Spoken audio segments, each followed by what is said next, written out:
We're going to show you the proper way to bleed the lift cylinders to get the air out of them. There are bleed screws that are at the top of these cylinders. You need to make sure that both the top and bottom screws are tight before you do this.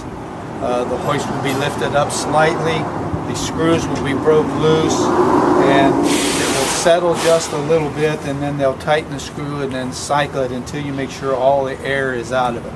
When you're installing new cylinders, it's always important to make sure that these screws are on the top. Open the bleed ports only at the top of the cylinders. Always leave the ports in the bottom tight. When loosening the ports, only open them far enough to allow some oil and any air in the system to escape. Open the ports too far and the screws may come out all the way and spew oil out furiously. Air will present itself as bubbles in the oil as the weight of the hoist tries to lower and push air and oil out of the system through the bleeder. Bleed both sides at the same time if possible. It may take several cycles to expel all of the air out of the system. Raise the hoist 1 to 2 feet at the front to put pressure in the hydraulic system that forces air out of the bleeders.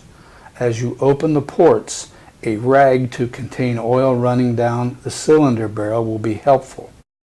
After bleeding, power the hoist all the way down, then raise it again to open the bleed ports again. When you see only oil coming out, the air should be expelled.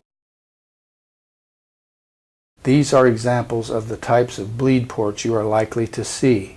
There could likely be other port designs, but these all work in the same manner.